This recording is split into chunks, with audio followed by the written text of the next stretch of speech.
Halo guys, apa kabar semuanya? Jadi, di video kali ini kami akan membahas krisis ekonomi di kawasan Amerika Latin. Jadi, di negara mana, Saudara Farid?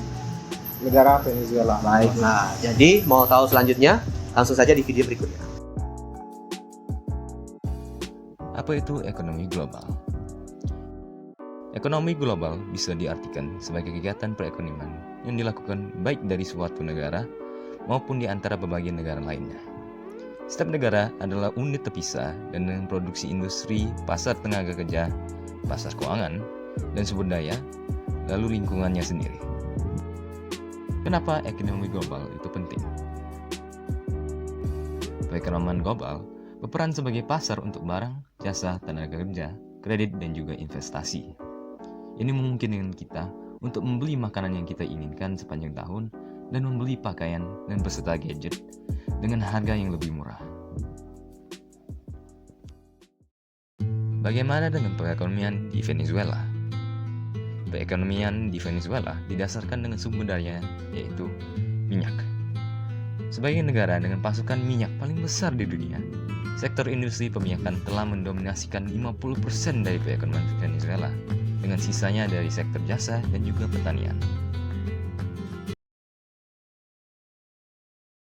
Teman-teman semua, kami mau mengucapkan mohon maaf karena di video kami ada sedikit kesalahan teknis.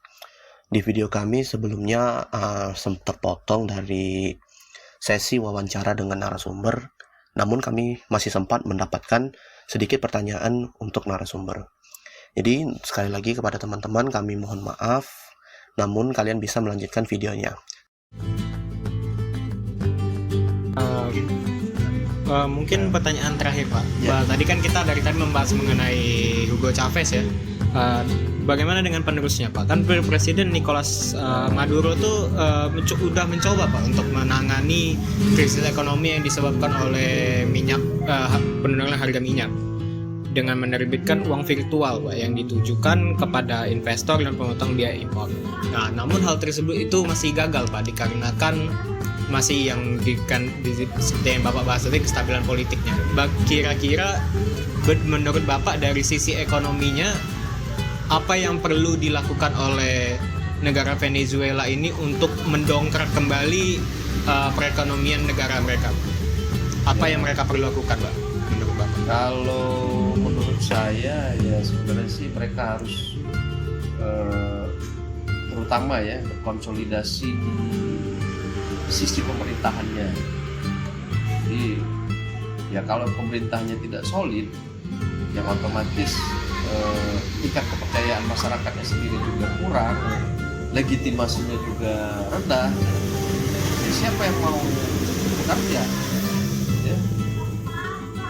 Istilahnya tuh masih gontok-gontokan. Di mana saja masih ada trust dengan pemerintahan. Betul. Ya kita aja kalau misalnya tidak kondusif kondisi di kantor misalnya atau di kampus kalau kalian sebagai mahasiswa kan, ya siapa yang mau belajar, siapa yang mau ngajar, siapa yang mau kerja. Nah itu dulu sebenarnya harus dibenahi. Jadi internal pemerintahan, internal pengelola negaranya dikonsolidasikan lagi. Itu sebenarnya mereka bagaimana caranya supaya bisa memperoleh legitimasi yang kuat dari masyarakat. Legitimasi yang kuat otomatis kan insya Allah masyarakat bisa mendukung dalam kebijakan yang dilakukan pemerintah. Kalau misalnya dia jalan sendiri, tidak pedulilah masyarakat di mana, atau nggak peduli di mana kelompok-kelompok yang di luar pemerintahan yang lain misalnya tidak menyatu ya. Jadi gimana mereka mesti jalan? Pasti seperti itu terus. Tidak ada perubahan berlarut-larut. Itu sih menurut saya. Baiklah, seperti yang Bapak jelaskan itu, ide yang perlu dilakukan oleh Venezuela adalah yang pertama itu untuk memperbaiki sistem pemerintahannya terlebih dahulu Pak ya. Jadi mereka harus ya memperbaiki seperti yang dibahas oleh Farid tadi, ada trust issue segala macam itu hubungan dengan masyarakat Pak. Baiklah, mungkin sekian dari wawancara kami. Terima kasih Pak Chandra atas waktunya. Maaf mengganggu sore ini. Diskusi gitu ya. Terima kasih. Oke, baiklah itu sekian dari video penjelasan kita ini tentang krisis ekonomi global terhadap Venezuela. Semoga ini bermanfaat bagi teman-teman yang terutama pada jurusan hubungan internasional. Dan jika ada salah ataupun ada kesalahan kata dari kami mohon maaf, dan kepada Tuhan kami mohon ampun. Semoga video ini benar-benar bermanfaat untuk teman-teman semua maupun di luar kampus. Begitu saja, sekian dari kami. Assalamualaikum warahmatullahi wabarakatuh.